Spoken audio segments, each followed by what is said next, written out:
the speakers in this virtual mental health and psychosocial support to learners seminar, Acting Senior High School Guidance Coordinator, my dear senior high school students, good afternoon. Being a student is difficult and stressful, isn't it? Schoolwork and other responsibilities can make even harder to the students. According to National Alliance on Mental Illness, NAMI, approximately 1 in 5 youth aging 13 to 18 years old live with mental health conditions. Mental health issues is scary, nakakatakot, thus making some learners retreat in their lives. There are so many factors that contribute to mental health problems. What are they? Poor school performance, alcohol and drug abuse, anxiety, stress, and depressions. The Department of Education, in order to strengthen the role of parents and teachers as frontliners of COVID-19 pandemic, is conducting a series of mental health awareness and psychosocial seminars to parents, teachers, and school heads. Our school has conducted these issues to the teachers during the in-service training seminar. Likewise, the parents were oriented by the advisors of their students and were given modules about psychosocial support and mental health awareness. Today, you are lucky enough that our school, through the leadership of Mrs. Jolie Hinova, Acting Senior High School Guidance Coordinator, exerted an effort to conduct this virtual health and psychosocial support to learners seminar amidst this COVID-19 problem. I hope and pray that whatever learnings you got in this seminar will help you a lot in overcoming this emerging problem in mental health issues. Again, to all of you, good afternoon and good luck, my dear senior high school grade 12 students, to the next journey of your life. Thank you.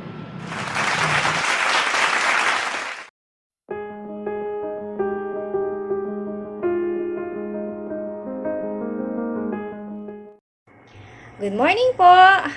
I am Bibilin Nerido, and you can just call me as Mambalin. I am a registered guidance counselor. I am working as a guidance counselor at Magarao National High School. So, good morning everyone, to all the teachers, to the non-teaching personnel, to your principal, Sir Wilhelm Prila, sa guidance coordinator for senior high school, Ma'am Julie, and kay Sir Cedric po, good morning. And of course po, to all the participants, yung mga senior high school students, I hope that you are all ready to listen to the 1.5 hour discussion of mental health and psychosocial support. So, I will now be sharing my screen. The respondents are the medical students. Ano po, hindi naman siya senior high school. Pero mas maganda kasi na may pinapakita tayo basis. Ano po, so may pinagbabasehan tayo. Not just based on my own opinion. So para maintindihan nating lahat na ito yung mga struggles, ito yung mga barriers na meron ngayon. Kaya nahihirapan ang mga students. Okay? So, I have indicated here the kung ano bang nangyayari if you are stressed. Ano po? So, based on the previous slide na pinakita ko sa inyo, so because of those barriers, ano po? So, may posibilidad na syempre madagdagan pa yung stress na nararamdaman mo.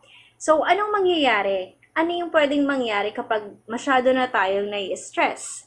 So, may nakalagay dito na feelings of fear, anger, sadness, worry, numbness, or frustration. Ano po? So, we also have yung changes in appetite, energy, desires, and interest. Difficulty concentrating and making decisions. So, siguro, That's why some of the students are having difficulty in answering their modules kasi hindi sila makapag-concentrate. Kasi sabi din natin doon kanina, paano kung hindi conducive yung area nila for studying? Ano po, paano kung wala silang access sa internet, wala silang ginagamit na device, cellphone or laptop na kailangan nila, 'di ba? So, nagkakaroon ng that's maybe one of the reasons why there are students na nakakapag-submit ng late. Ano po, hindi na nga late, minsan super late. Ano po, so difficulties sleeping or nightmares. Ano po, so minsan sa sobrang kakaisip natin, baka nahihirapan ng matulog, nagkakaroon na tayo ng mga bangungot. And yung stress, meron din yung physical reactions. So, hindi lang yung mental aspect yung naaapektuhan, but also physical. So, pwedeng sumasakit na yung ulo, may body pain, masakit yung tiyan, nagkakaroon ng skin rashes. Ano po, that's one of these symptoms kapag nai-stress ang tao. So, worsening of chronic health problems. So, kung may dati ka ng sakit, tas parang mas lumalala pa siya, ano po, that's maybe sign of stress. So, worsening of mental health conditions. So, what if you have existing mental health conditions such as halimbawa yung anxiety, depression, ma-exacerbate pa nun. Ano po, kasi meron ka ng dating mental health conditions or pwedeng ma-trigger siya ulit. Okay? Okay, let us start. Magkumustahan muna po tayo. Kumusta ka? Ano po? So, kindly type in whatever you are feeling right now in the comment box. So, I encourage everyone. Ano po? So, are you happy? Are you sad? Are you content or grateful? Kasama po yung non-teaching saka mga teachers. Ano po? Please type in whatever feelings you have right now.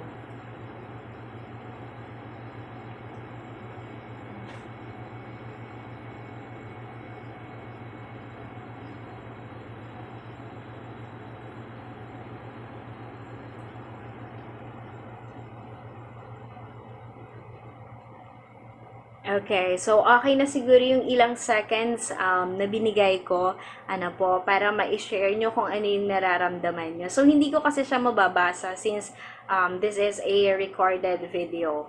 Okay, so pero at least makikita mo yung responses ng mga kaklase mo, ng mga kaibigan mo. Ano po, so magiging aware ka kung ano yung nararamdaman ng ibang tao. Okay, so let us now talk about the impact of COVID-19. So before we define what is mental health, what is psychosocial support, let us understand first the situation that we have right now. Ano po? So here, sabi dito, the COVID-19 pandemic has had a major effect on our lives. So many of us are facing challenges that can be stressful, overwhelming, and it causes strong emotions in adults and children. So, bakit ba natin nararamdaman yung mga ganito? Because yung epekto ng pandemic is nagkakaroon tayo ng takot of contagion, fear of contagion. Natatakot tayo na baka mahawa tayo kapag lumabas tayo. We also fear for the safety of our family. 'Di ba? And we also fear for our future, what will happen tomorrow, what will happen the next day, 'di ba? And other concerns is yung economic status. For example, your parents, ano po, paano kung nawalan sila ng trabaho? So, pag walang trabaho, walang pera, paano kayo kakain? 'Di ba? So, sa family kasi, kapag may pinagdadaanan ng isang tao, lahat apektado. Ano po? So, na-absorb kasi nung member ng family kung ano yung nangyayari sa loob ng pamilya. So, kapag na-absorb mo yun, syempre, magre-react ka.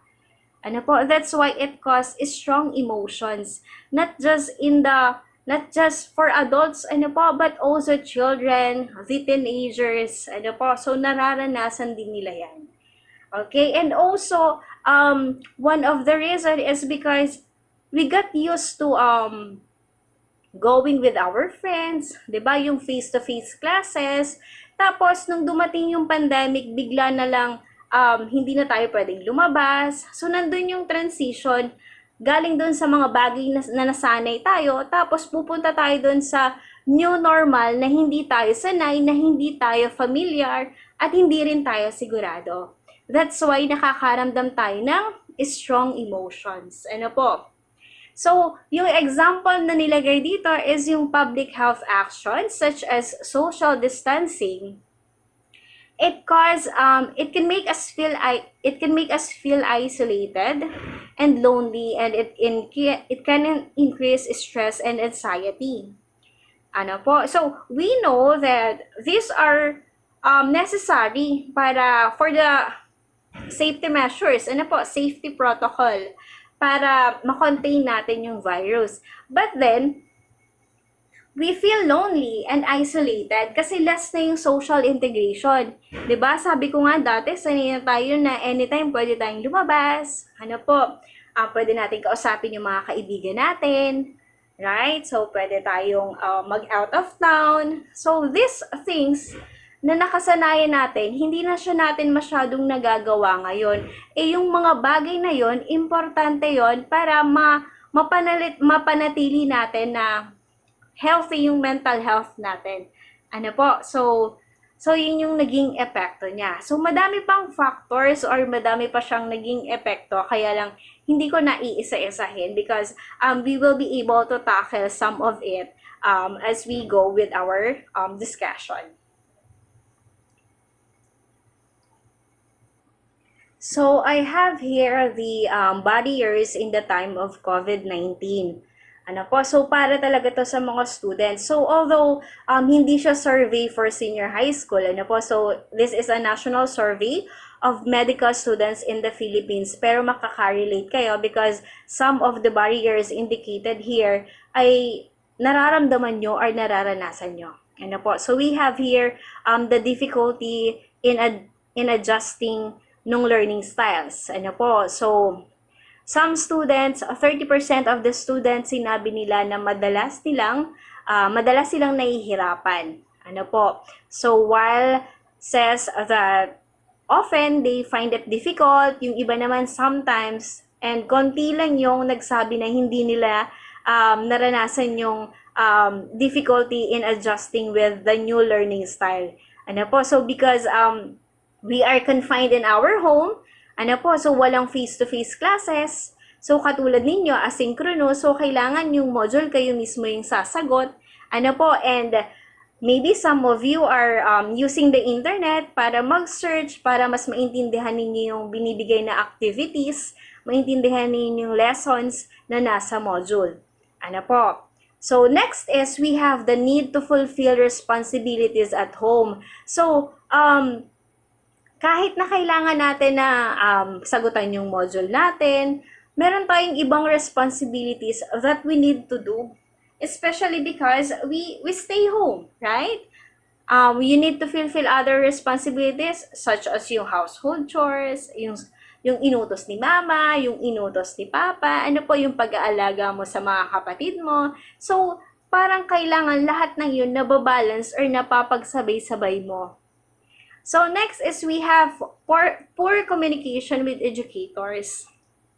So, iba kasi talaga yung face-to-face. Kapag face-to-face, you can directly ask your teachers, ano po, and you can directly ask help from your teachers. Pero ngayon kasi, since hindi lahat ng bata ay may internet connection, parang up to now, it's still a privilege, ano po. So, dun lang sa mga tao na may kakayahan na magbayad ng internet monthly, yung merong internet connection. Although meron na tayong piece Wi-Fi. Pero those students kasi na nasa poverty line, they find it very difficult pa, ano po, para maka-access pa sa internet and sagutin yung mga nakalagay dun sa module. Ano po?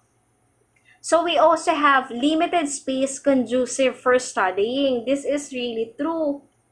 Kasi, for example, yung kusina nyo, yun na yung ginawa mong sa pagsagot ng module or yung kwarto mo. So, it's not conducive. So, unlike in school, kasi naka-design talaga yun for students, for learning. Pero yung bahay natin, di ba, nasanay na tayo na when we go home, that's the time that we need to rest. Right?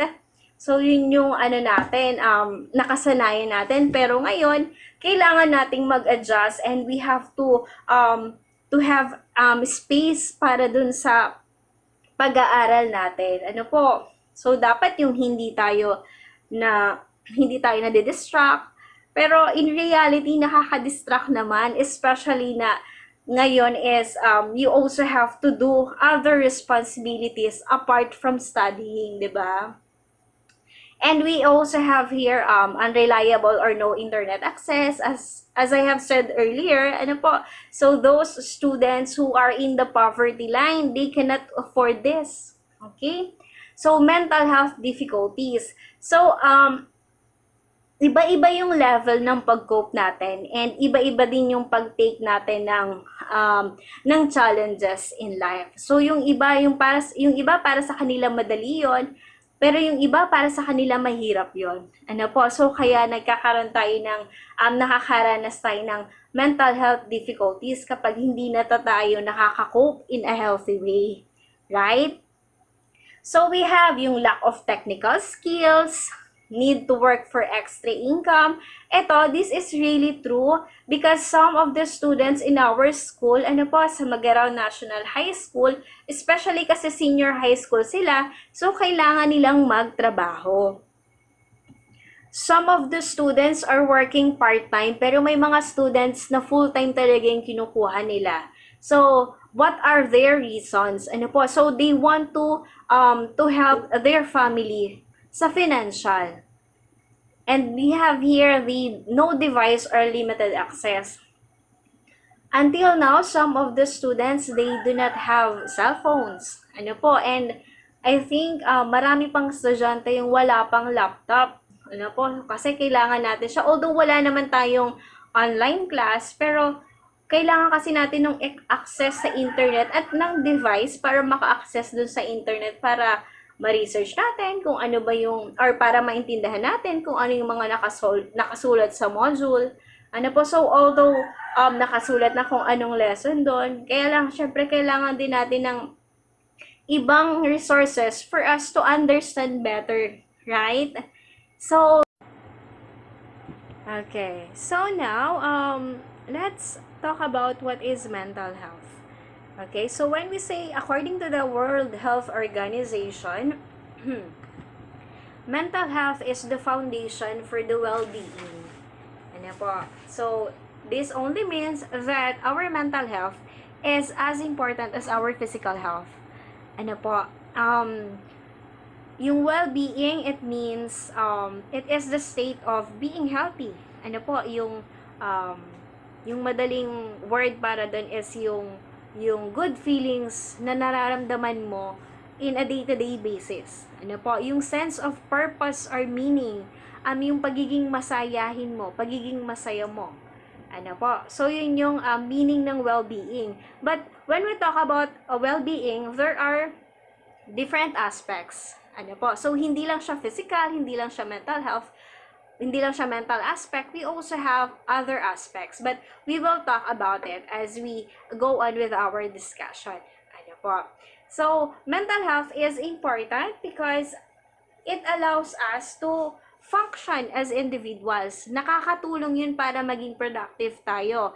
So, one good example is yung pag-submit natin ng module, paggawa natin ng module on time, pag-submit ng mga activities kay teacher, and as apart from that, we are also capable of yung time management. Kaya pa nating tulungan sa bahay yung mga magulang natin, nakakapaglinis pa tayo, na tutulungan pa natin yung mga kapatid natin.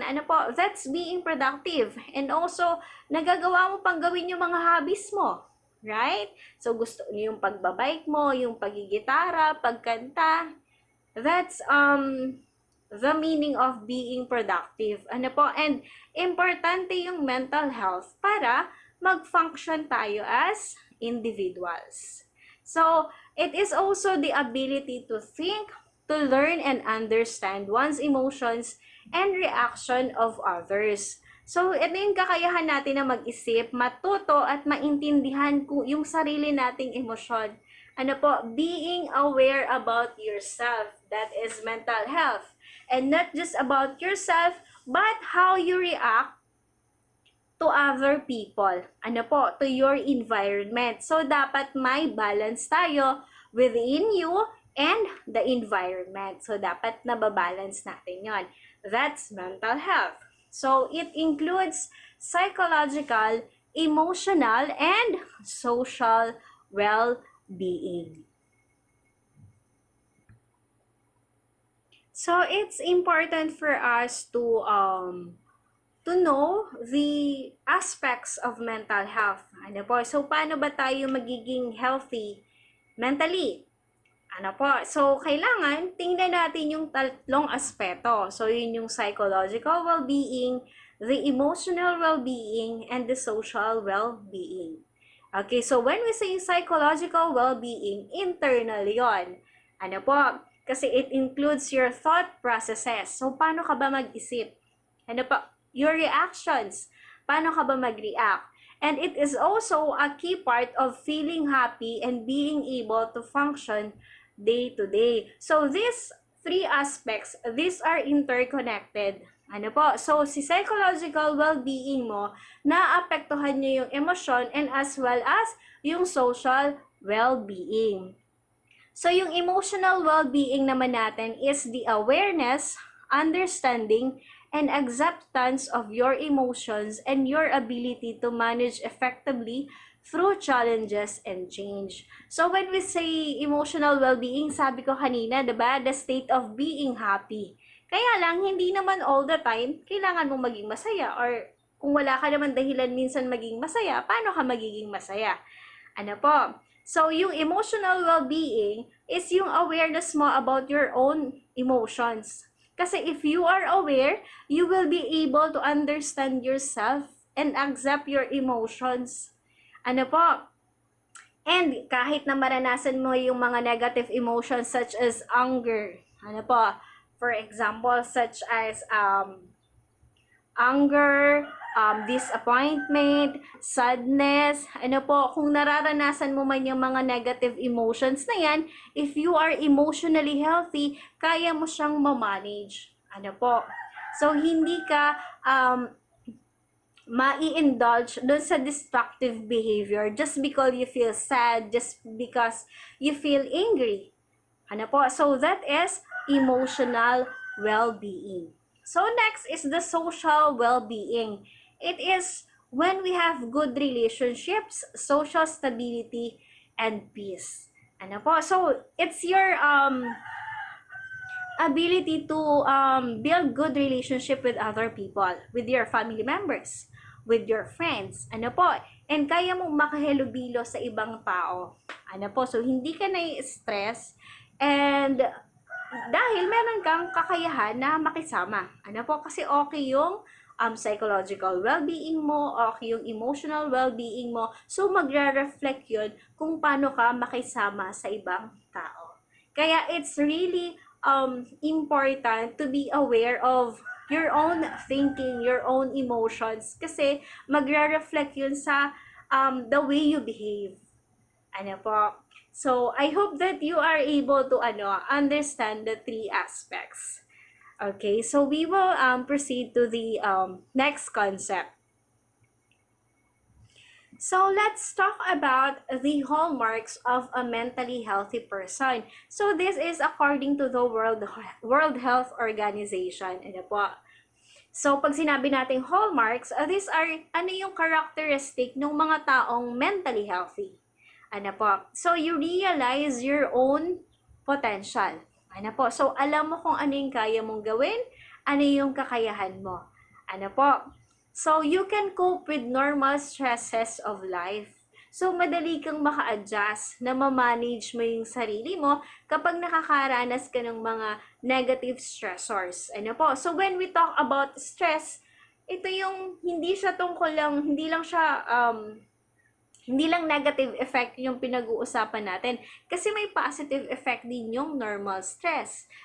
Yung stress na nararamdaman mo. For example, nagiging catalyst siya para makapag-submit ka ng module. Ano po, when you feel stress, para mawala yung stress na yun, so kailangan gawin mo yung module mo. ipasa mo kay teacher. Ano po, so positive yon. So, hindi lang siya puro negative. So, kung nakakaranas ka man ng negative stress, kaya mong i-manage yung sarili mo. So, next is, you can work productively and fruitfully. Ano po? So, sabi nga natin kanina, you can function as an individual. Ano po? You can function as a student, as a daughter or son to your parents. Ano po? As a sister or brother to your siblings. Ano po? And aside from that, pwede mo pang magawa yung mga hobbies mo, or if you want to learn something, ano po, that's being productive. So, you can contribute to the community. Ano po? So, yung pag-contribute naman natin sa community, hindi naman yung parang pinipressure natin na dapat may gawin ka for your community.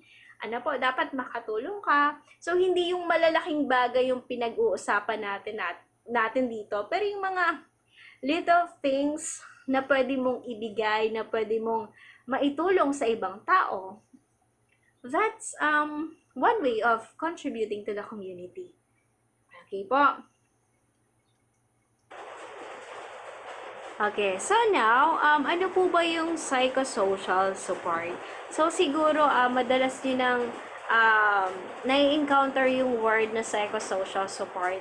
But I'd like to, to explain its meaning. Ano po? So, yung psychosocial support, this is a dynamic relationship between psychological and social dimension of an individual. So, when we say dynamic relationship, pag sinabi nating dynamic, it's active. It's continuous. Continuous yung relationship ng psychological and social dimensions, which means na naapektuhan nung psychological and ng social aspect ang bawat isa. Ano po? So, when we say psychological, just like what I have said earlier, these are your thought processes. Internal siya. Paano ka ba mag-isip? Ano po? And even your feelings, your emotions, internal yon. So, pwede pa din siyang pumasok doon sa psychological aspect. Okay? So, next is yung social dimension. Sabi natin kanina, it's the way you mingle with other people. Ano po? The way you interact with other people. That's the social dimension. So, sabi natin kanina, kung anong naiisip mo, kung anong nararamdaman mo, magre-reflect yun kung paano ka mag-behave. Ano po? Kaya interconnected yung bawat aspetong yon. So, yung psychosocial support, galing yun sa psychological and social dimension. So, pinagsama lang siya. Kasi when we say support, ina-address niya yung mga nararanasan mong psychological or social problems. Ano po? So, one of these is, for example, yung mga sinabi ko kanina, yung fear of the uncertainty, fear of what will happen tomorrow. Ano po? You are worried. So, these are psychological problems. Ano po? Yun yung nararanasan mo na baka kailangan natin ng psychosocial support for you to be able to cope. Ano po? So, pero may mga tao naman kasi na, sabi ko nga kanina, iba-iba yung level ng pag-cope. May mga bagay na madali sa akin at mahirap para sa'yo. May mga bagay naman na mahirap para sa akin, pero madali lang para sa'yo. Because we are unique beings and we take things differently. Ano po? So, that's really the thing that we need to understand. So, for us to avoid comparing kung ano yung nararamdaman nila, kung ano yung nararamdaman natin. Kasi sometimes, pwedeng ma-invalidate natin yung nararamdaman ng ibang tao if we keep on comparing them to how we take the challenges in our lives. Okay? So, next po. Okay, so I will be giving you an activity. So, kindly papel na lang, coupon band, ano po, and you will submit this to the guidance coordinator of senior high school kay Ma'am Julie. Ano po, itong activity na to. And also, if you have questions, you can send your questions to Ma'am Julie, and then pwede niyang isend sa akin, and I will try my best to answer your questions. Ano po, para mas maintindihan pa ninyo. Okay, so this activity is name that feeling. So I would like to focus on your emotional aspect. Why? Because there are students, ano po, so those people who are in the adolescent stage or mga young adult na, sometimes it's hard for them to share. Ano po kung anong nararamdaman nila, kung anong struggles na nararanasan nila. So that's why ito yung activity na nilagay ko. Okay, so different pictures will be shown in your screen. Ano po? And in each picture, you are going to write and describe what you feel. There are 7 pictures na ipapakita ko sa inyo, and isusulat nyo kung ano yung naramdaman nyo nung makita nyo yung picture na yun. You describe it using 1 to 2 sentences. Ano po? So you write it. I will give you like 10 seconds for every picture. 10 to 15 seconds. Ano po? Kasi syempre baka kailangan pa mag-isip and isulat. So I encourage everyone to do this. Ano po? Kasi it will help you to lessen kung ano man yung bigat na nararamdaman natin.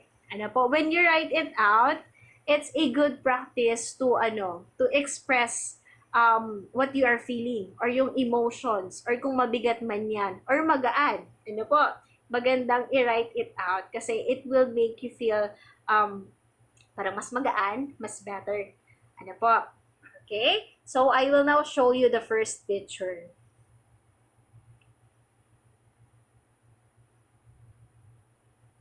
Okay? So, you may start. Ano po? Isulat nyo kung anong nararamdaman nyo. I-describe nyo paano kayo nakaka-relate sa picture na nakikita nyo sa screen.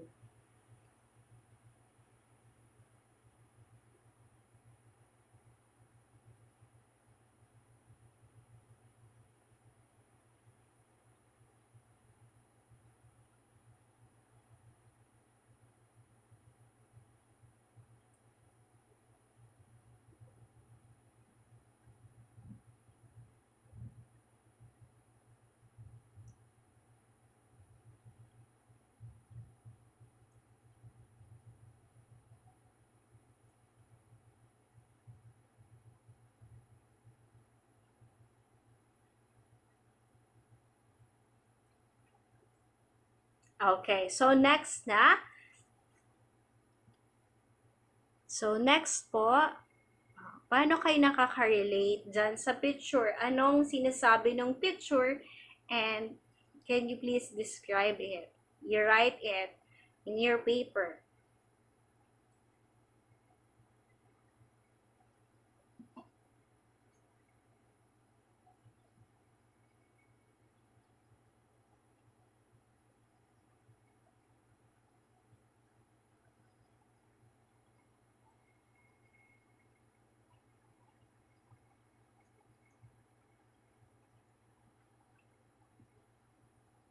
Okay, next.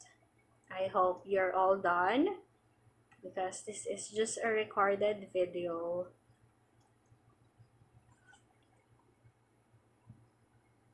Okay, so how about this one?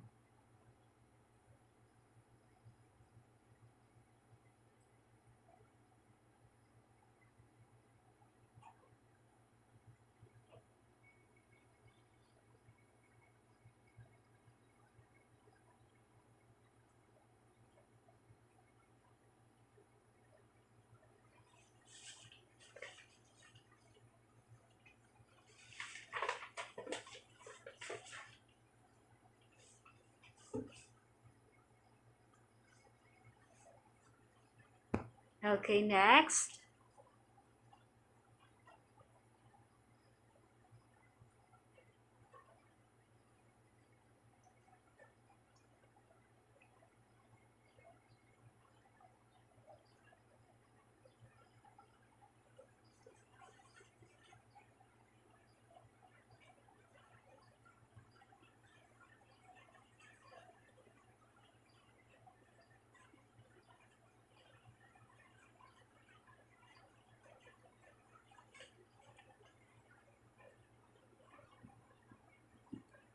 Next.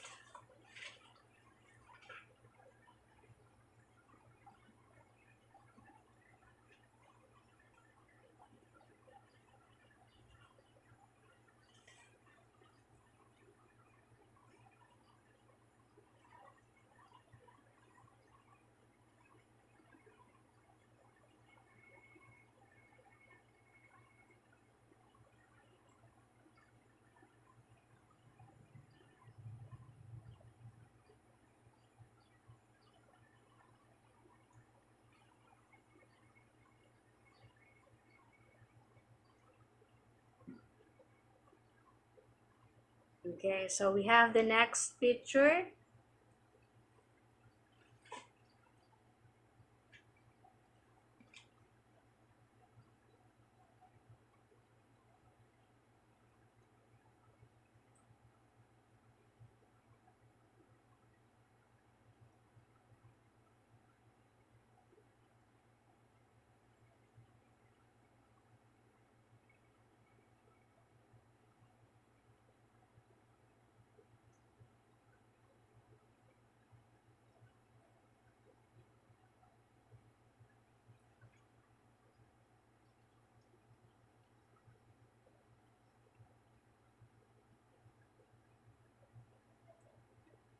I think this is the last one.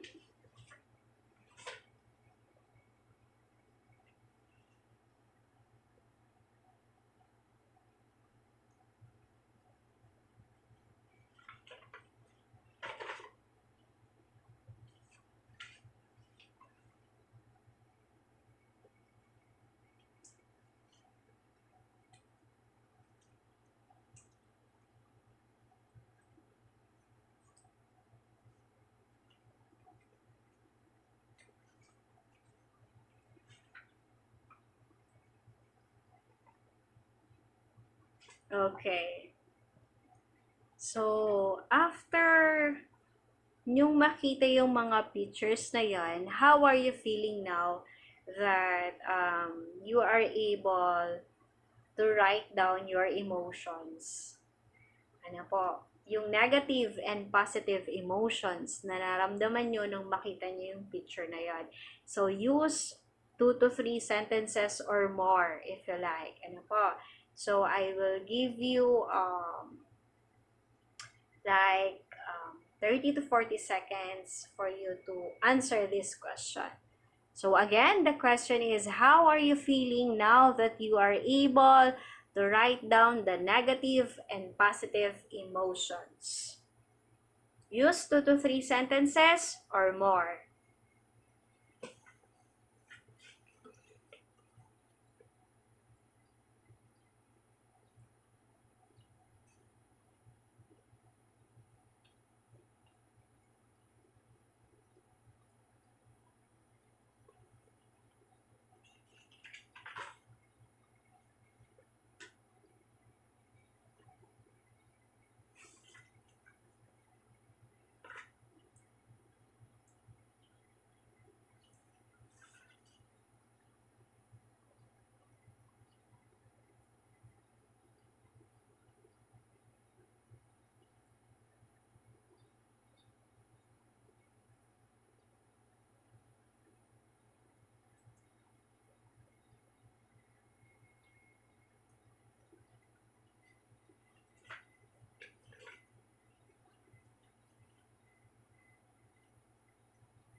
Okay, so I hope that you are able to write 2 to 3 sentences. Ano po? So, para ma-process natin yung mga sinulat ninyo dun sa mga pictures na nakita nyo.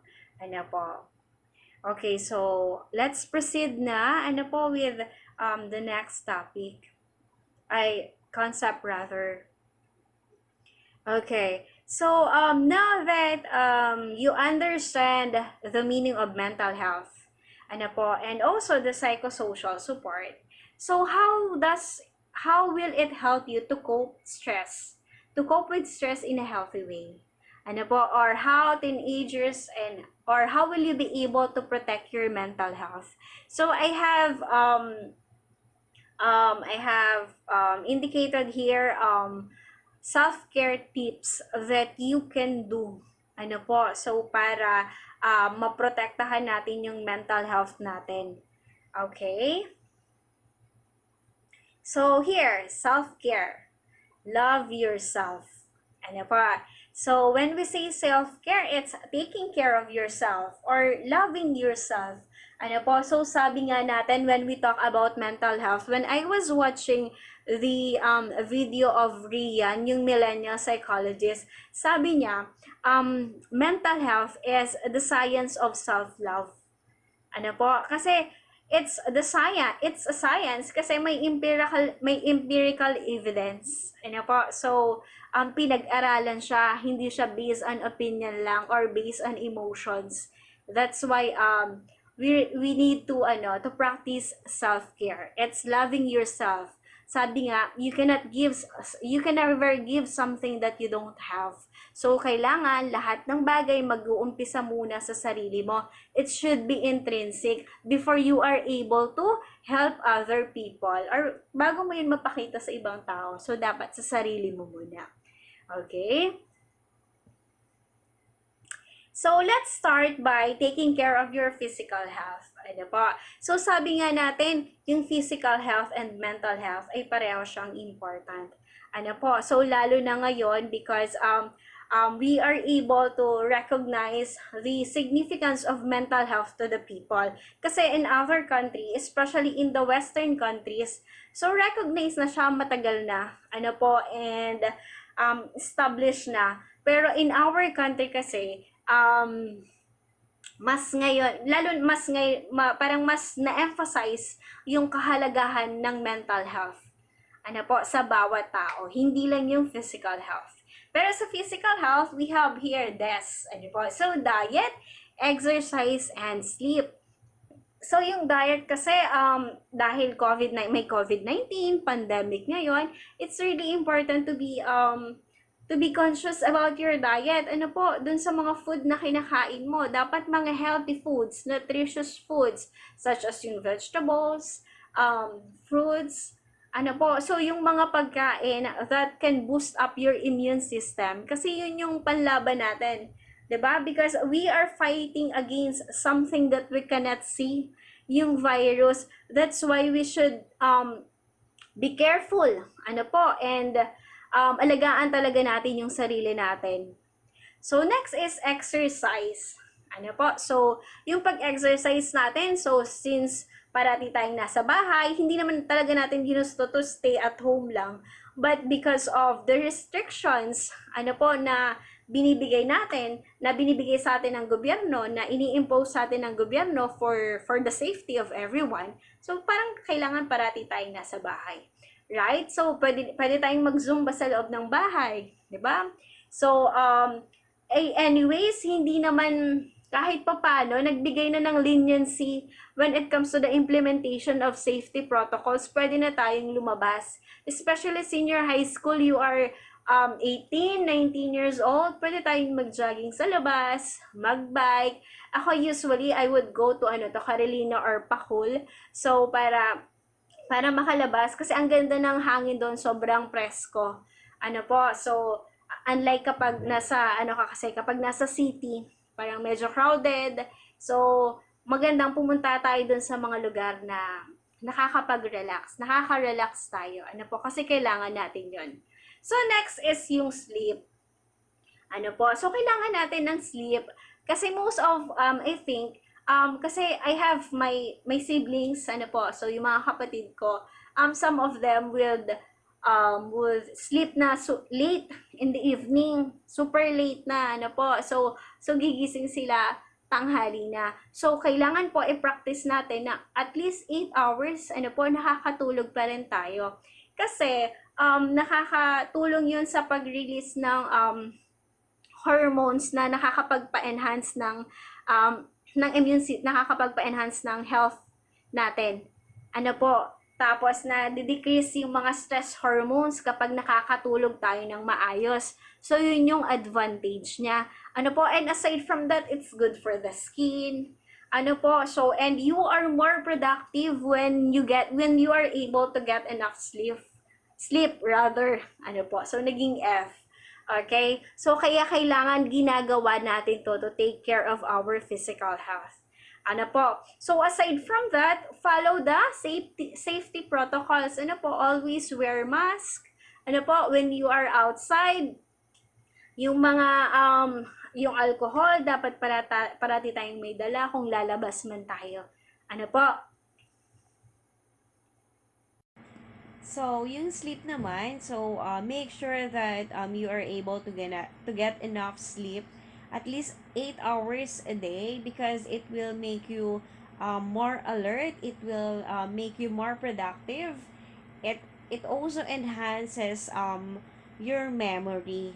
Ano po, and reduce yung stress and even yung possibility na magkaroon tayo ng depression. So, that's why it's really important. Ano po, wag tayong masyadong magpuyat and matulog tayo sa tamang oras.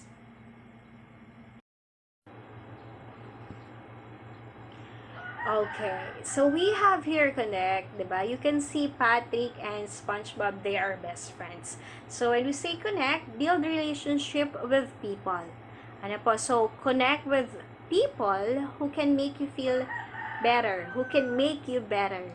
Ano po? So, paano naman kung yung mga toxic people? Ano po? So, nakakadagdag yun ng stress. Ano po? So, sometimes hindi natin siya maiwasan. Kasi paano kung if they are one of the members of our family?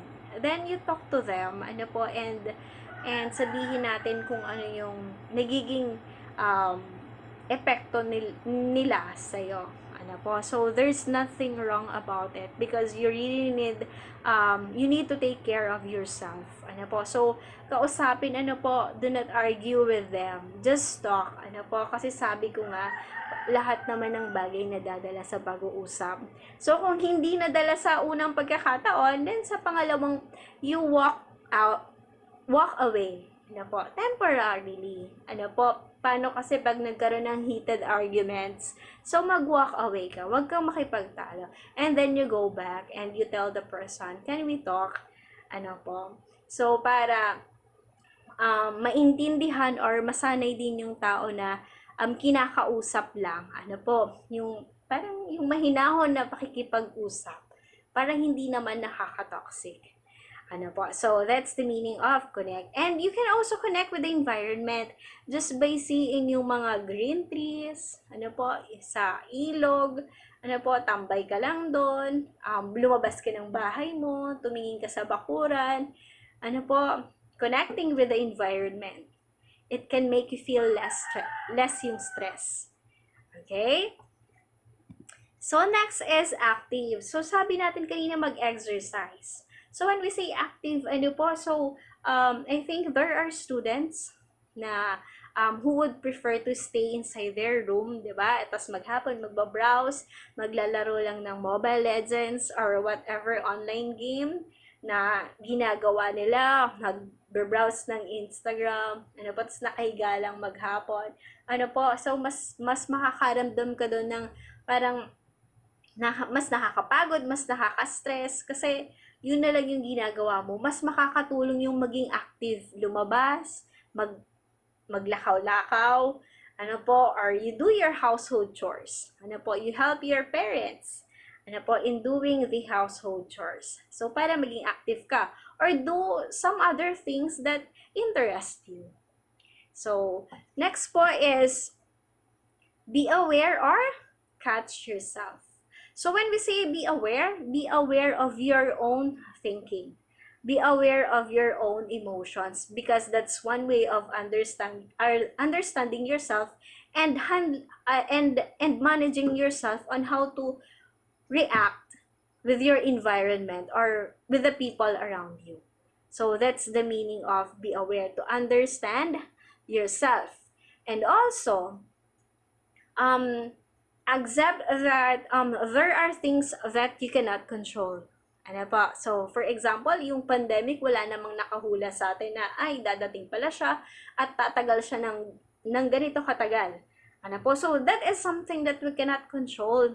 But we can focus on the things that we can control. For example, by following yung mga safety measures. Ano po? Wear your mask, wear your face shields, ano po, so parati tayong magdala ng alcohol, uminom tayo ng vitamin C, kumain tayo sa tamang oras. So these are the things that we can control. So doon tayo mag-focus. Ano po, and focus on live in the present. Ano po, so one of the things that na nakaka-worry or nakakadagdag ng stress sa ibang tao is when you keep on thinking about tomorrow. Ano po? So, what will happen tomorrow? What if hindi ako makapasa? What if hindi ako makagraduate? What if one of my family members makakuha ng COVID? Ano po? So, lahat yun future focused. So, nakakadagdag yun ng worry, nagiging anxious tayo. So, mas maganda to live in the present. Ano po? So, living in the present is doing the things that you can do. Ano po? So, kung ayaw mong bumagsak, gawin mo yung module mo ngayon. Ano po? Mag-time management ka. Because these are the things that you can control. Okay? So, ano pa? I-enjoy mo yung kinakain mo. Lasahan mo siya. Use your senses. Ano po? That's one way of living in the present. Ano po? Appreciating everything that you have today. Okay? So, you live in the present kasi nakakabawas siya ng stress sa buhay. You can also listen to music. Ano po? So, always remember to ground yourself sa reality. Ano po? So, yung present. Baka kasi nakakalimutan na natin. Masyado tayong nakafocus dun sa future. Ano po? So, next is okay, so we also have here keep learning. Ano po? So, do new things. Like, halimbawa, kung gusto mong matutong magluto, or if you want to be one of the plantitos and plantitas, ano po? So, do things that interest you. Do new things that interest you. Okay, so we also have humor and laughter. Ano po? So, ano yung positive or benefit ng humor and laughter? So, it reduces the level of stress hormones and increase the level of health-enhancing hormones. Ano po? So, it also increase the body's immunity. So, yun daw yung benefits na makukuha natin kung madalas tayo na tumatawa, nakikipagbiroan. Pero be careful when it comes to humor, ano po? Because there are two types. We have the aggressive and we also have the affiliative. So, yung affiliative, yun yung positive or healthy humor. Ano po? So, masaya kayong nagbibiroan and it makes you feel closer to the other person na nakakabiruan mo. That's the affiliative. So, when we say aggressive humor naman, it's parang you use jokes or statements na nakaka-insulto sa ibang tao pero pinagtatawanan nyo. Ano po? So, yun yung aggressive humor and it's not really good. Ano po? Parang kailangan mo bang i-down yung isang tao or yung isang grupo ng tao para meron kayong mapagtawanan. Ano po? So, that's the unhealthy humor or aggressive. So, be careful. Ano po? So, next po is we have positive thinking. So, when we say positive thinking, so, if you will notice sa Facebook, be positive lang, be positive all the time. Ano po? So, that's not being positive. So, when we say positive thinking, it's having despite the struggles, ano po, despite the difficulties that you are experiencing, you know that better days will come. Ano po? That's positive thinking. And hindi siya yung parang kailangan positive ka lang all the time. Dapat ganito lang yung iniisip mo. Kasi toxic na yon. Ano po, kasi hindi naman all the time positive yung nararamdaman natin. So, although may mga bagay tayong nararamdaman na negatibo, ano po, pero alam natin na at the end of the day na this too shall pass. Ano po, lilipas din to and better days will come.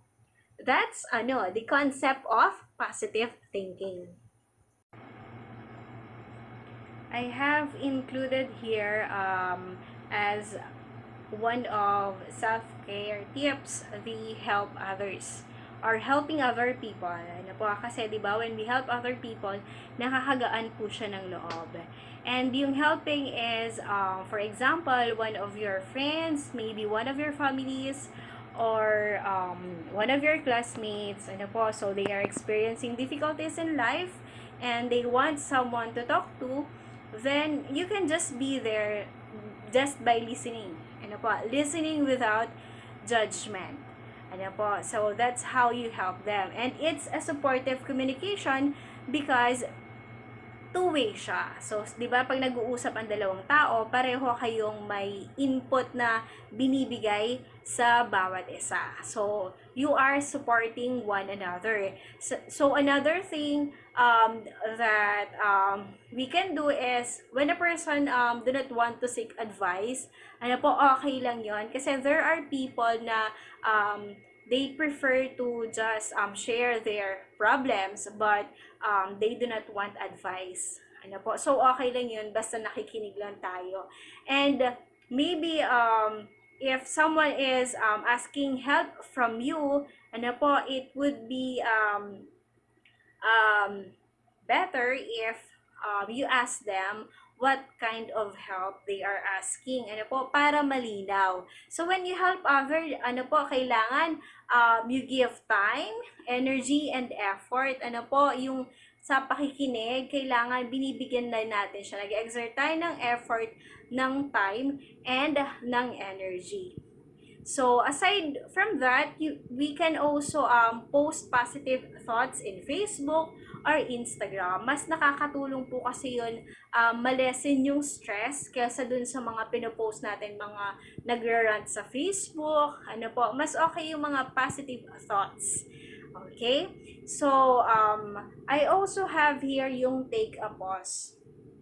So, sometimes, di ba, you get tired, you get exhausted with everything that is happening around you. Ano po, especially when, for example, yung mga nababasa nating balita about sa COVID, or sa patayan, sa social media, and yung mga nararanasan na paghihirap ng ibang tao, pinupost sa social media, minsan nakakadagdag siya ng stress and feeling natin parang aside from dun sa actual na nararanasan natin, nakakadagdag pa yon. So, parang nakaka-burnout down din siya.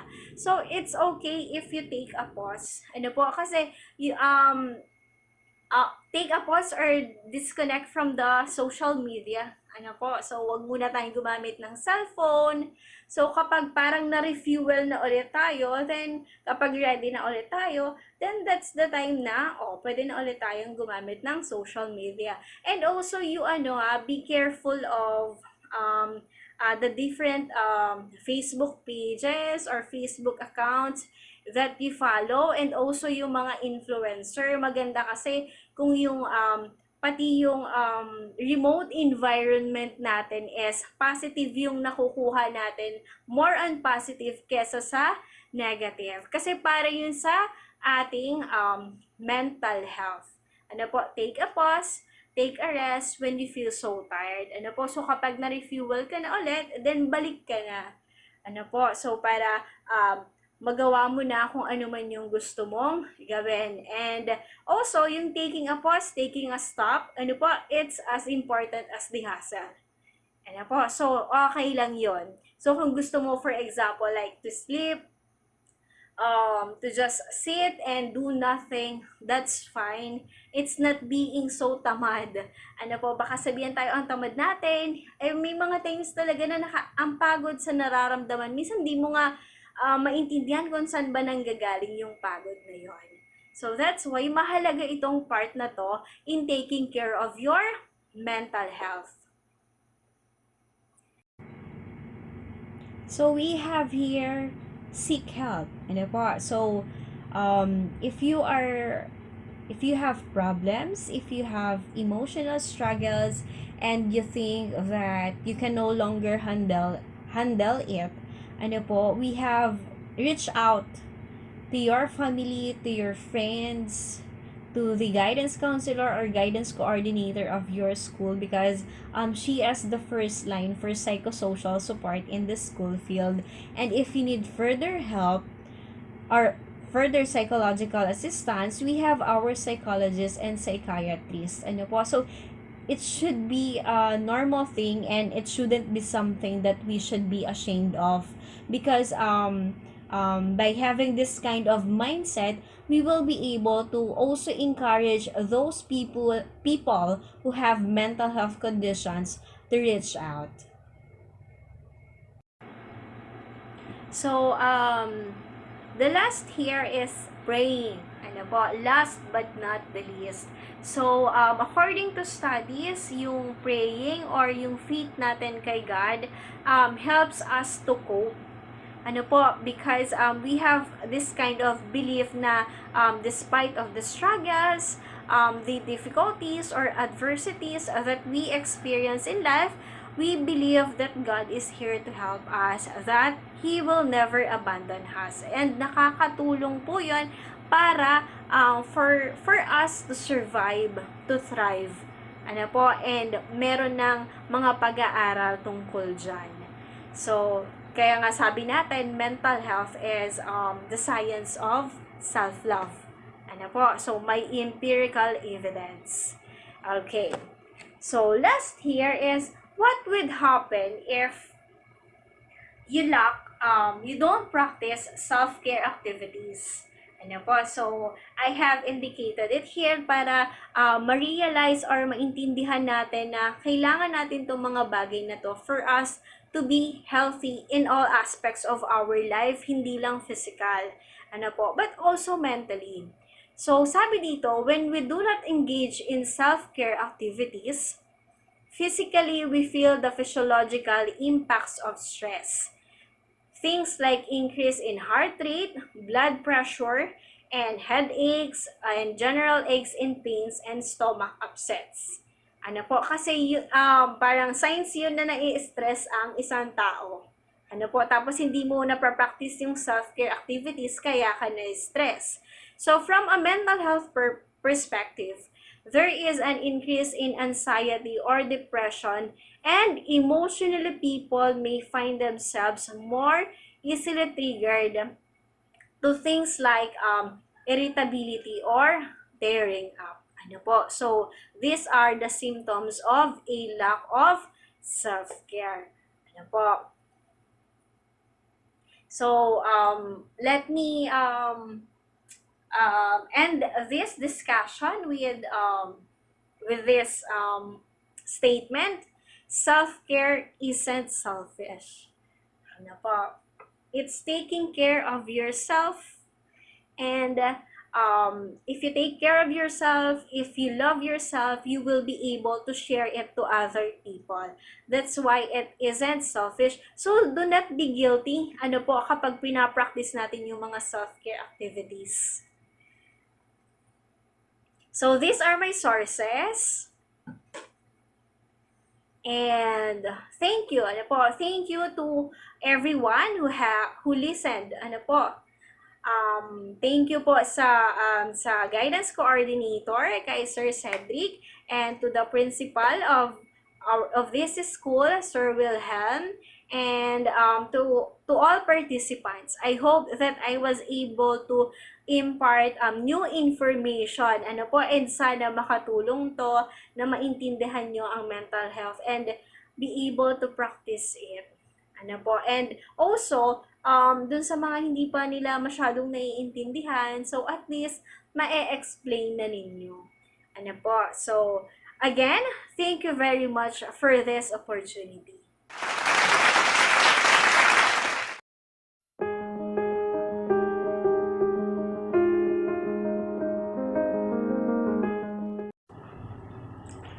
Okay, so again, it's me, and we are going to discuss about goal setting. So goals are part of every aspect of life, and it provide a sense of direction and motivation, a clear focus, and clarifying importance. So maybe now you are thinking, when are you going to submit your module? And also, when are you going to submit the activities or project given by your teachers? And also, when are you going to attend your virtual graduation, and how are you going to help your family, or what are you going to do after your high school? So before we talk about these things, so let's define first what is a goal. So goal, it is a desired result that a person plans and commits to achieve. So it means it is something that you want to get, it is something that you want to have, and you make a plan and you put that plan into action to make sure that you are able to achieve your goal, whatever goals you have in life. So ano naman yung goal setting? So when we say goal setting, it involves the development of an action plan designed to motivate and guide a person or group toward a goal. So this means when we say action plan, these are the checklist of tasks or steps that you need to complete in order for you to achieve your goal. Ano po? So yun yung ibig sabihin ng goal setting. Pero when we say goal, I would like to emphasize this, that goal is not just about a massive or big success or a significant changes in your finances or in the society. It's maybe one of your major goals, pero yung goal is also about the little things you do or the small steps you take in order for you to achieve the goal that you have in mind. Ano po? If you are planning to work after high school or to go to college, so according to Tony Robbins, setting goals is the first step in turning the invisible into the visible. Okay, so let's talk about types of goal. So when we have here short-term goal and long-term goal. So what's the difference between the two? So short-term goal is something you want to do in the near future. So the near future can mean today, this week, tomorrow, this month, or even this year. So it is something that you want to achieve soon. Ano po? So yun yung short-term goal.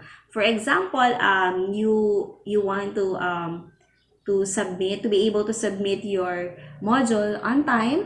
So kailan ba yung deadline? Maybe on Friday, maybe today, or bukas. Ano po? So yun yung mga short-term goal natin. So when we say long-term goal, it's a goal that takes a long time to achieve. Ano po? So one good example is if you want to be a teacher, ano po, or if you want to be a nurse, if you want to be a businessman or a businesswoman, ano po, so it is under the long-term goal because you have to take a series of steps, ano po, bago mo siya ma-achieve. So, for example, you need to to enroll in college, ano po, so to take the board exam, to get your license, to apply for a job before you become whatever you want to be. Ano po? So, yun yung example ng long-term goal. So, ano naman yung fixed goals or flexible goals? So, when we say fixed goals, these are goals with an outcome based on a specific date or time. Ano po? So, for example, again, the submission of your module. Ano po? Diba? You have the deadline. The submission of your project. Ano po? So, if you relate it sa workplace, it's the submission of their reports. Ano po? So, meron tayong binibigay na deadline. May specific date of or time for you to achieve your goal. Ano po? So, when we say flexible goal, these are also goals with an outcome but with no time limit. Ano po? So, ang kagandahan naman sa flexible goals, pwede kang makapag-adjust. Ano po? So, setting goals. So, why do we need to set goals? Because it will help you succeed. Okay? So, it will give you the sense of direction. Just like what I have said earlier, it provide a sense of directions. So, saan ka pupunta? Ano po? Ano ba yung pupuntahan mo after mong mag-high school? After mong mag-college? Ano po? So, binibigyan ka niya ng direction. Dito ba ako? Dito ka ba? Ano po? So, it helps you clarify what is important to you and you focus on it. Ano po? So, you have a lot of things that you want to do. Ano po? Madami kang priorities in life. But then, because yung setting goal, tutulungan ka niyang i-prioritize alin ba yung dapat mong unahin para makapag-focus ka. So, you do it one at a time. Ano po? Hindi siya pwedeng sabay-sabay. So, it also facilitates effective decision-making through better self-knowledge, direction, and focus. So, it facilitates effective decision-making. Ano po? So, you have to decide ano ba yung gagawin mo. Whether you are going to work after high school or you are going to go to college, to apply for a part-time job or to apply for a scholarship. Ano po? So, ikaw yung magdedesisyon nun.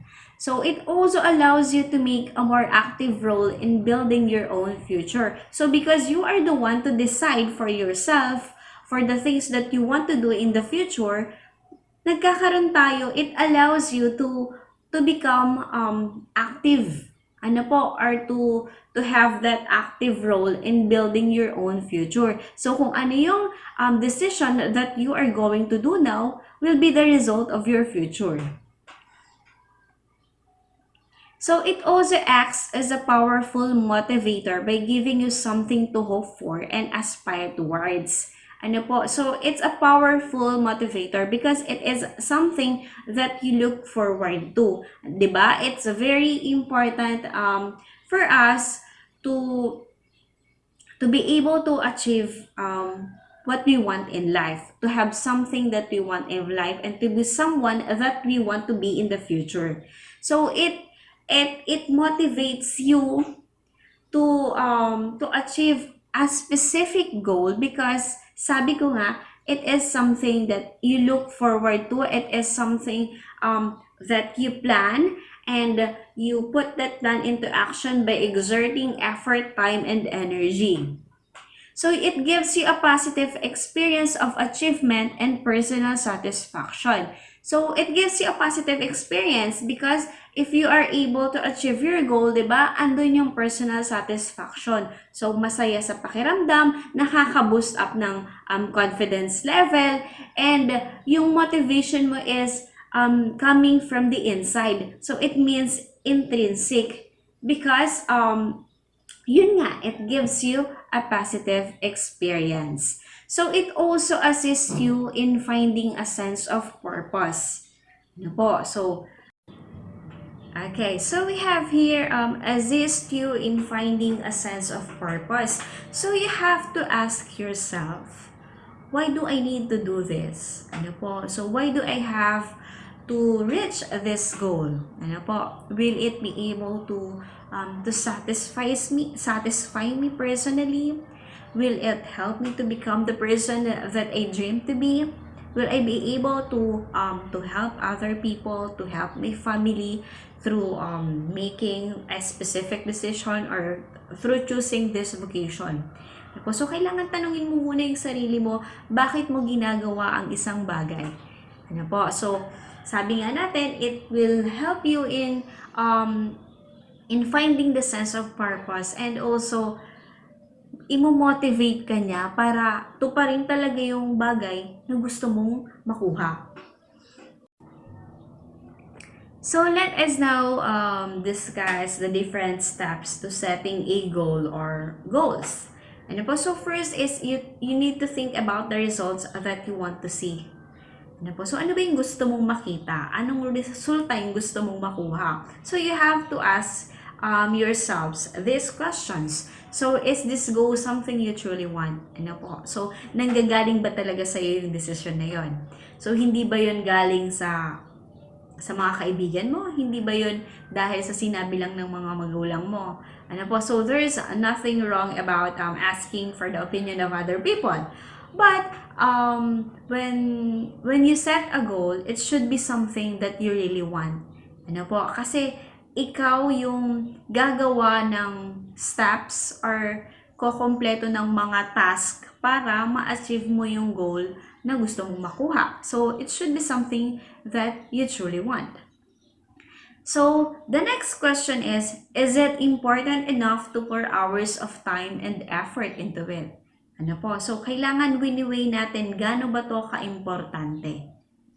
Gaano ba to ka-importante sa akin para i-achieve ko yung goal na to. So, because you have a lot of things in mind, ano po, you had a lot of things that you need to do.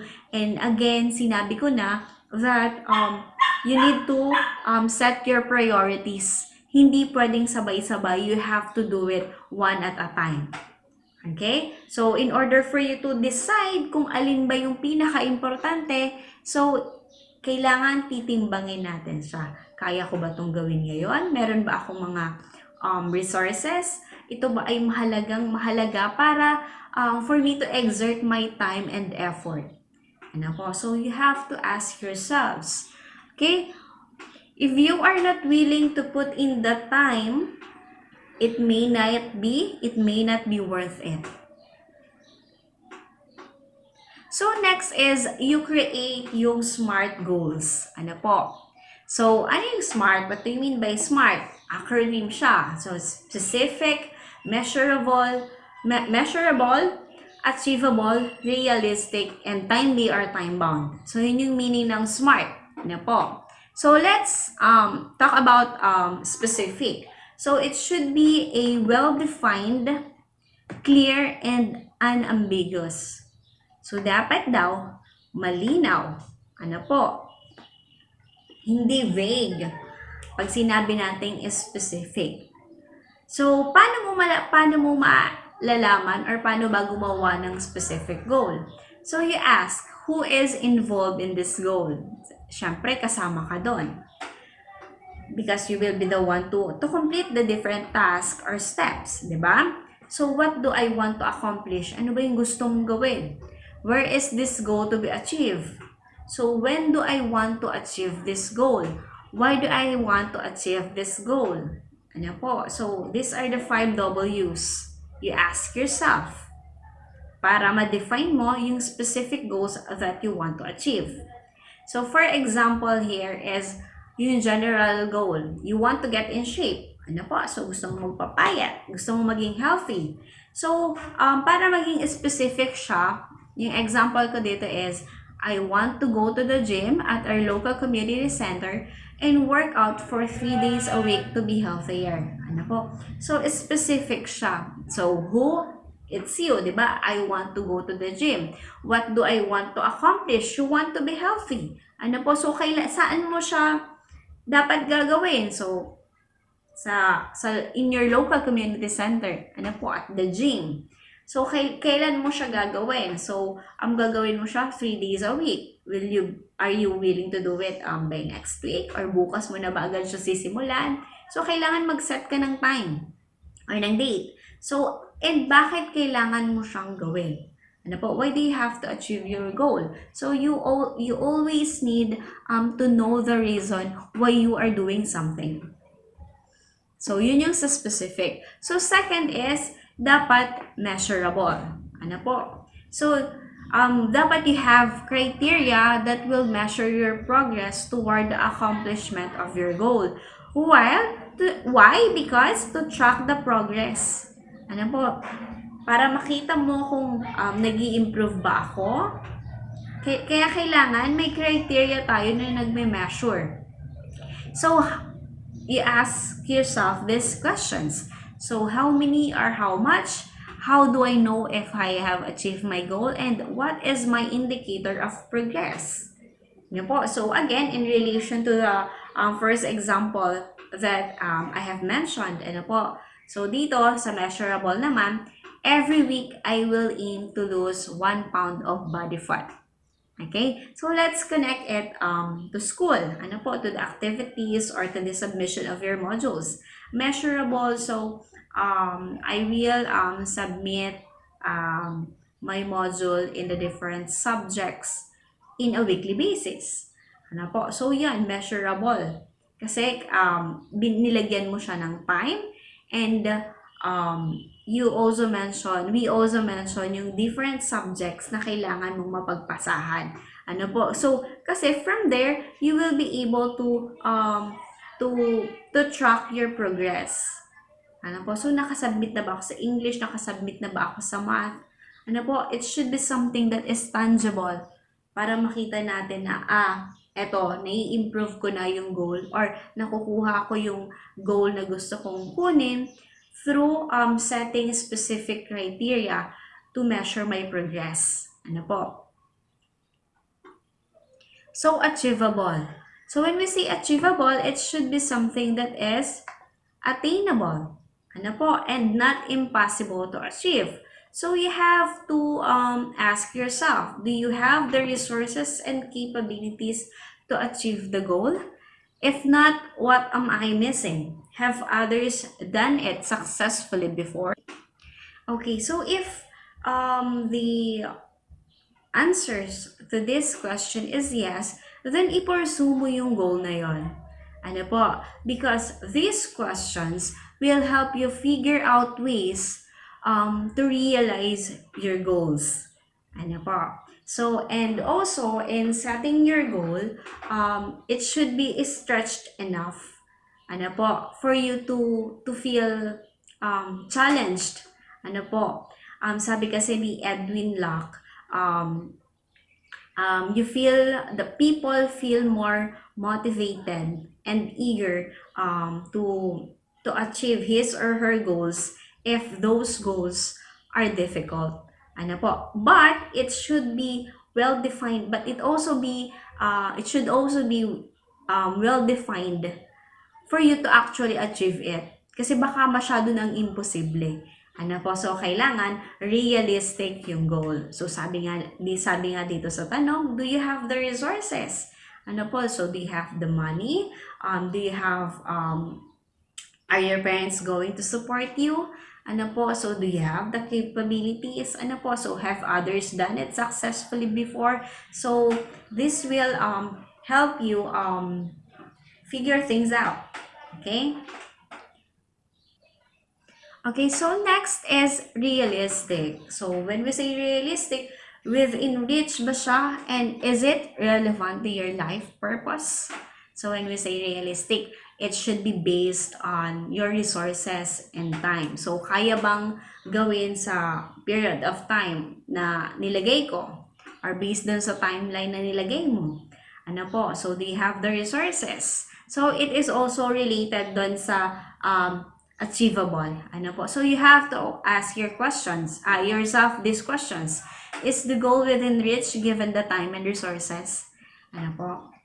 Are you able to commit to achieving the goal? So, tanungin mo muna yung sarili mo. So, next is time-bound. So, when we say time-bound, it should be clearly defined timely, including a starting date and a target date. Ano po? So, does my goal have a deadline? When do I want to achieve my goal? So, ano yung significant kapag, ano yung benefits or advantage, ano po, kapag meron tayong starting date and target date? Ano po, so, it will give you a sense of urgency. Ano po, it will motivate you. Kasi kapag alam natin na, kailangan ko na palang mag-submit ng module, last submission of module is on July 16, for example, June 16, kasi graduate na ako and para makasama na ako sa list ng graduating students, final list of graduating students. So, kapag may deadline tayo, so may sense of urgency na kailangan mong gawin yung different steps or task para ma-achieve mo yung goal na yon. And also, it gives you more motivation kasi ayaw mong malate. Ano po? Kasi baka hindi ka makakasama sa mga sa final na graduating list of students. Diba? So, yun yung time bound. So, the third step is you write your goals down. Ano po? So, isulat mo daw siya. Why?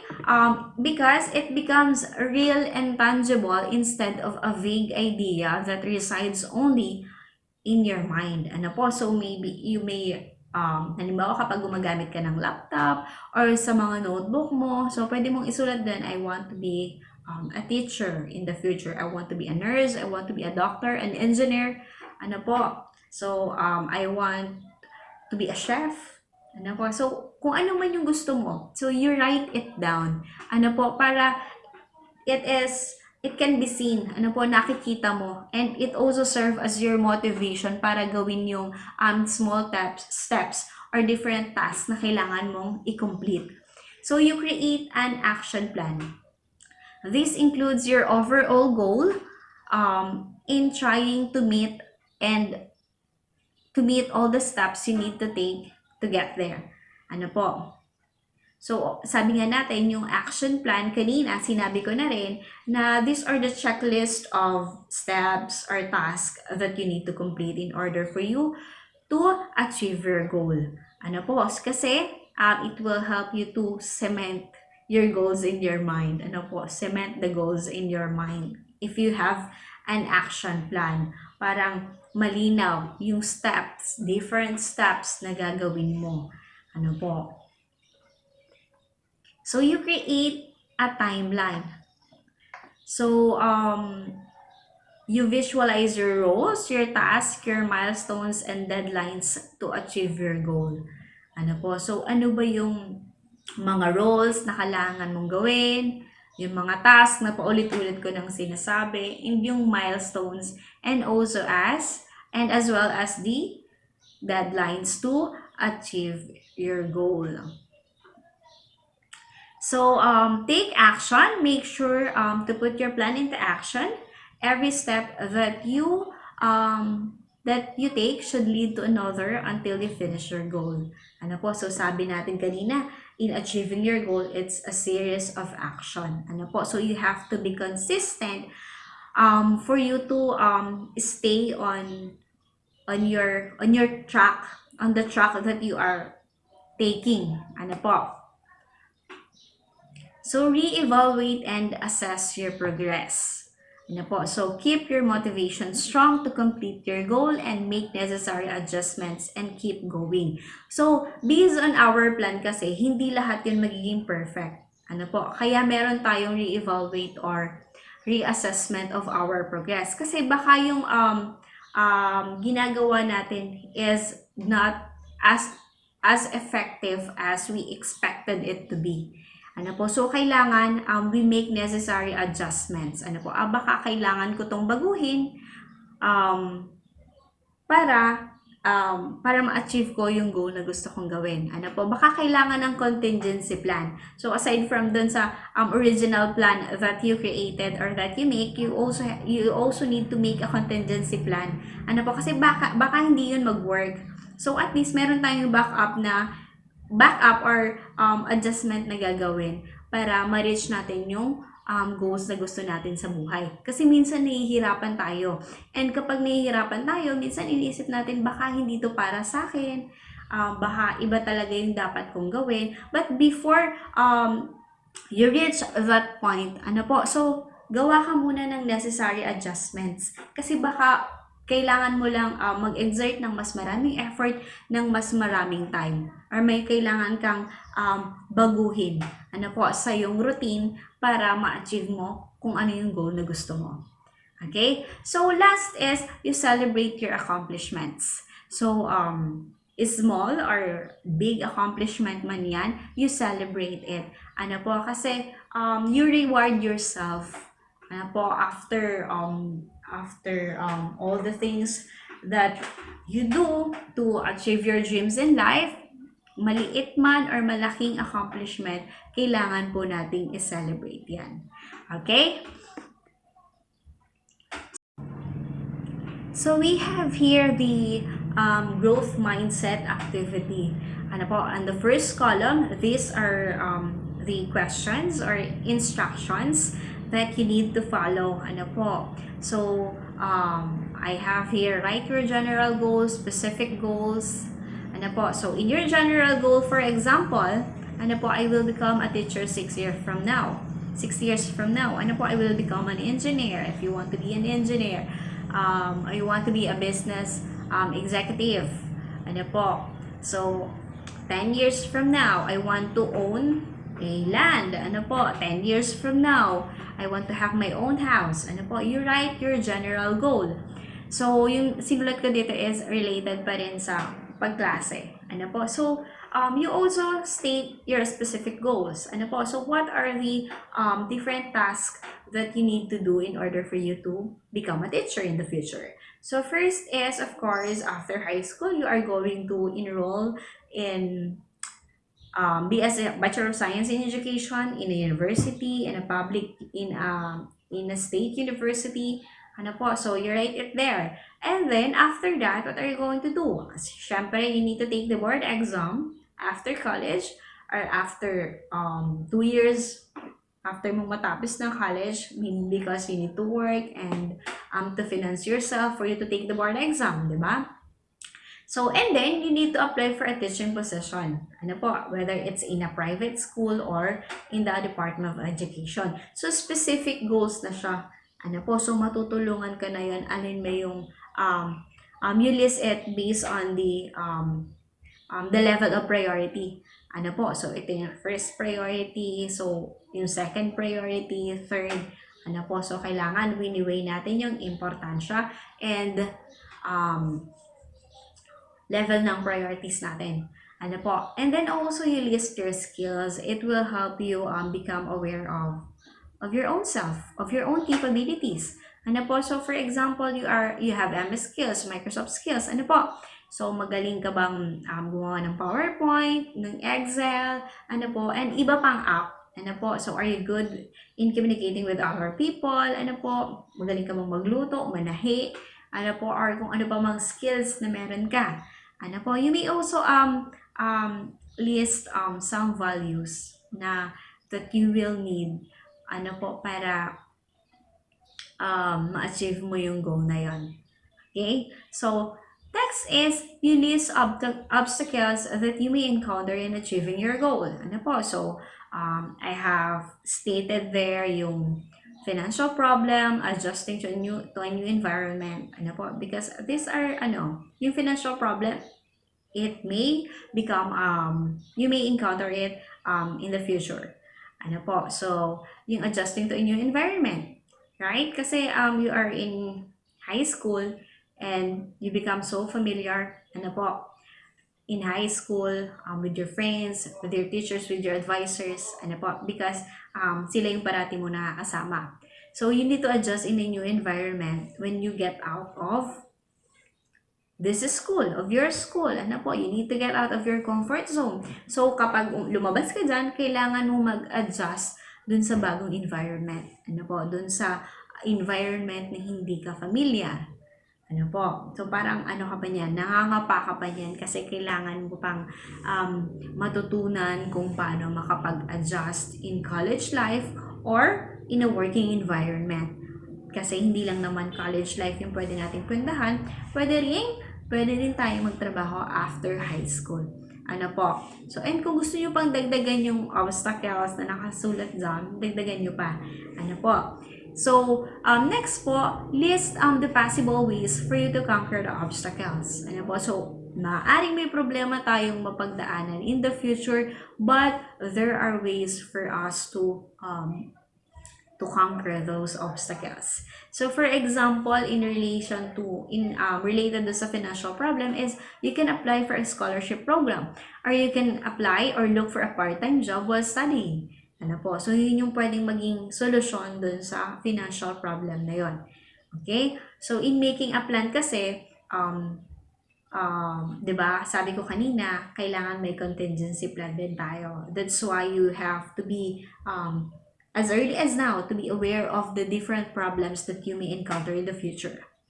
Okay, so identify people who will help you achieve your goals. Ano po? So, these are your families, your friends, because this will be the people who will support you morally, financially. Ano po? So, you will need their support because you cannot do it on your own. Ano po? So, sabi ko kahit na yung motivation para kailangan parating nanggagaling sa atin, yung decision parating nanggagaling sa atin. Pero, importante din po yung mga tao sa paligid natin. Because they help us to be, to become more motivated. Ano ba? To become more determined. So, yun naman yung role nila sa atin. Okay? And kapag nagkakaproblema tayo, kanino ba tayo tumatakbo? So, syempre sa pamilya, sa kaibigan. So, sila yung nakakapagpaboost ng moral natin bilang isang tao. Ano po? So, write encouraging words for yourself. Okay? So, sinulat ko dito, I am determined to achieve my goals. I know it will not be easy. It's not. Ano po? Ang nakalagay kasi no. It will not be easy, but I know I can. Ano po? So, and bahala kayong mag-isip kung anong encouraging words na gusto nyong sabihin para sa sarili ninyo. Ano po? So, you have to submit this activity to your advisor. Ano po? Or ask the instructions of Ma'am Julie. Okay? So, hindi ko na mapaprocess tong activity na to since this is a recorded video. Ano po? But i-screenshot nyo lang or i-copy nyo lang. You write it on your paper. Ano po? Then submit it to your advisor. Okay? So, thank you. So this is the last part na. Ano po? So, thank you. Thank you everyone for listening. Ano po? So, I hope that I am able to help you. Ano po? Especially in the different steps that I have discussed. This will help you to come up with a decision. Ano po? Especially that you are I think that you are all graduating students. Ano po? So, you will be experiencing the life ano po, outside the school. Ano po? So, congratulations in advance. Ano po? Congratulations po sa lahat ng gagraduate. So, malapit na. Ano po? So, konting kembot na lang, gagraduate na po kayo. Ano po? So, I think virtual graduation siya and that would be on July na. Okay? So, be grateful po that you have come this far. Ano po? Be grateful of the people around you, of your teachers, of your parents, of your friends, kasi nandyan sila para suportahan kayo na makatapos despite the challenges that you have experienced or that you are experiencing during these trying times. Okay? So, thank you po. Thank you everyone.